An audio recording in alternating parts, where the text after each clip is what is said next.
mindent hallott, akkor én most megkérem, hogy hallgassa meg szeretettel valamelyik mellett Nagy Zoltánnak a zárszavát, hiszen azt hiszem, hogy Józsián elvállalni a dolgot 2 nap alatt.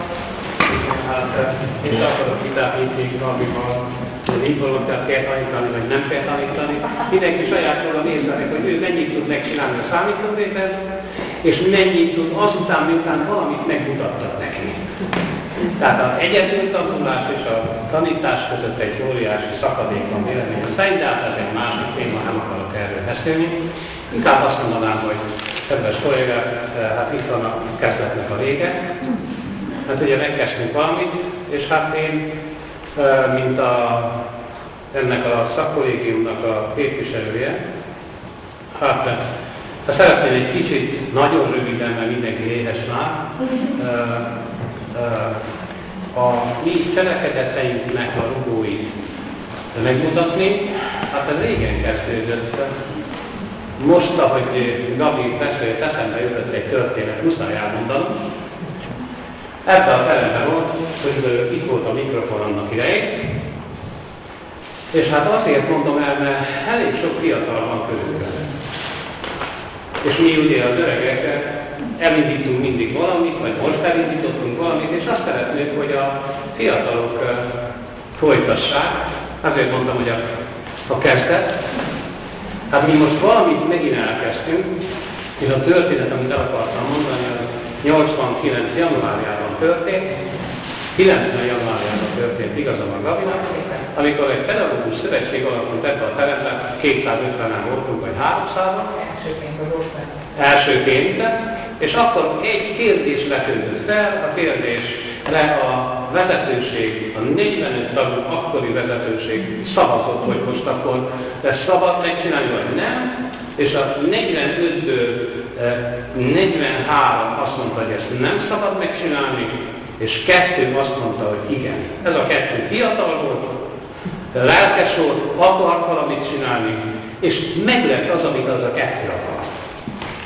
A kérdés az volt, hogy a román osztályokból a magyar osztályba való átiratkozásért fel lehet-e hívni a szülőknek a figyelmét erre a kérdésre, illetve az újságok is stb. Volt, hogy megkérdezhetünk-e az újságba egy ilyen, hogy át lehet iratkozni. Most leszavazta a vezetőség, ennek ellenére hátulról megtörtént ennek a átiratása. Hát természetesen az egyik az Pásztor Gabi volt, aki azt mondta, hogy igen, és a másik én volt. Ketten szavaztunk arra, hogy csináljuk meg lett 12 új osztállyal indultunk akkor január végén. Tehát a fiatalok, ha akarnak valamit, akkor meg tudják csinálni. Hát mi most fiatalok lettünk egy pár éve, mert visszafele megyünk 40 után, és akkor most már fiatalok vagyunk, és még akarunk csinálni ezt a kollégiumot. Azért akartuk megcsinálni, amiket hát olvashat mindenki, olvashatott, amikor Csubatár Béla elmondta. Ezért jegyeztettük be igen hosszú folyamattal, körülbelül a tavaly év októberében kezdtük meg a beegyeztetési folyamatot, és márciusra lett kész, mert elég hosszú a beegyeztetés. Tehát azért csináltuk, hogy lehetőség legyen, mi nem sokára félre fogunk állni. És azok, akik utánunk jönnek, akik úgy gondolták, hogy valamit kell, ők is csináljanak, ezt folytatni fogják. Mert ne várjuk azt, többször is elhangzott, a székelygyőző is mondta, Fűszka Balázs is bemutatta, nem kell azt várni, hogy majd felülről valaki beszól, hogy na most ezt csináljátok meg. Azért, mert azok a gyermekek, akiket mi 20-30 éven keresztül tanítunk, hogyha elrontunk, az 20-30 generáció. De az azt jelenti, hogy őket nem tanítjuk meg dolgozni, nem akarnak semmit csinálni, mint ahogy most már ez van. Nem lesz, aki dolgozzon, hogy mi mit fiatalunk. Tehát mi is éhen fogunk halni. Azért nem tanítottuk meg őket. Úgyhogy szépen mi úgy gondoltuk, hogy ezt nem akarjuk elérni, elindítottunk valamit. Aki hozzánk csatlakozni akar, nagyon szívesen látjuk. Mikor regisztrációról volt szó, akkor kértünk egy ilyen kis papírt kitölteni.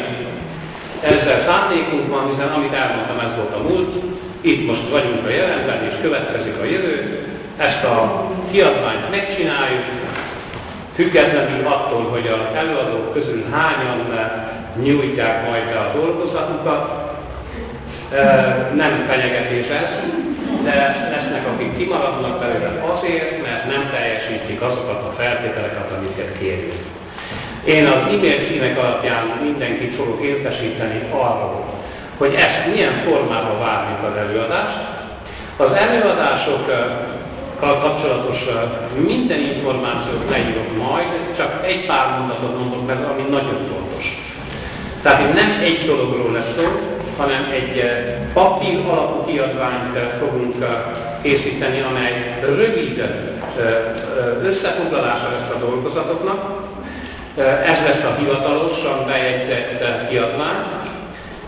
A hozzátartozó összes anyagot mindenki mellékelheti. Tehát ez azt jelenti, hogy ha bármit mellé készített, bemutatót, képeket, stb. Mellékelheti, ezeket mind mi összevágjuk, megszerkesztjük, beillesztjük és készítünk egy elektronikus formát.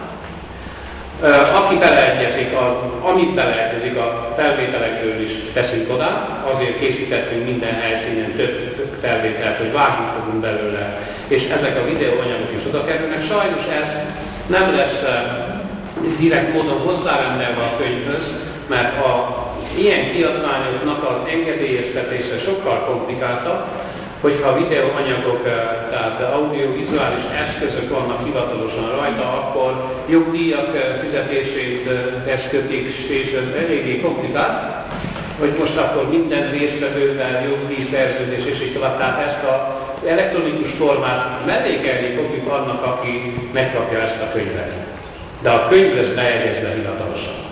Erre mindent ráteszünk, és hát reméljük, hogy rövid időn belül ezt meg tudjuk csinálni. Ehhez mindenkinek a hozzájárulása szükséges, és minden információt a formátumra vonatkozóan, illetve hogy tovább kell küldeni, e-mailen eljutatok, annak, aki ezt felvállalja, elküldi, az belekerül. Természetesen hát a technikai részleteket azt később.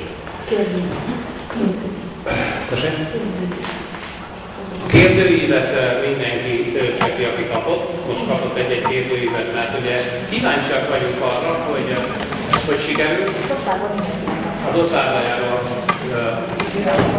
benne van, tehát azt szeretnék kitölteni, amíg én még egy mondatot mondok, de most ki lehet tölteni. Névtelen természetesen nem kell, illetve ezeket a kis cetliket, aki még nem töltötte volna ki, ezeket. És azt adja vissza, nem értem. Kiértékelt, az a kiérték, azt mondtam. A kiértékelő papírt azt mindenki adja le Tündének, meg ezeket a címeket, hogy tudjuk értesíteni. Én gondolom, hogy ha e-mailen akik felkeresek, azt, ha nem érdekel, töröljek, ezt nem foglalkozik velünk, de azt szeretnék, hogy ez egy hagyomány, indult volna el.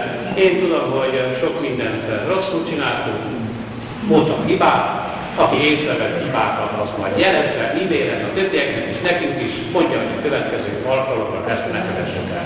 Tanácsokat is elfogadunk, nem úgy, mint a minisztérium, aki mindig állandóan a tanácsainkat a kerekkoszlátba teszünk, mi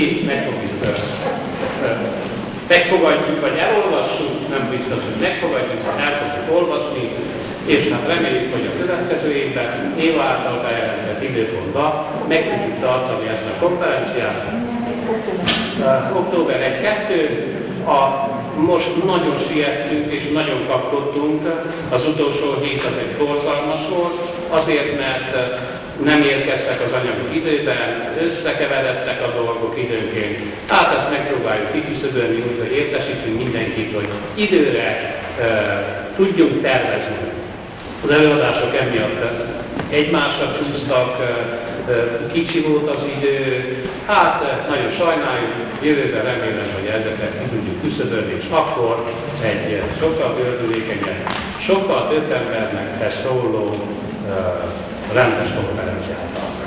Köszönjük szépen a részvételt! Hát ez volt a kezdet, és hát ez volt itt a vége. Köszönöm.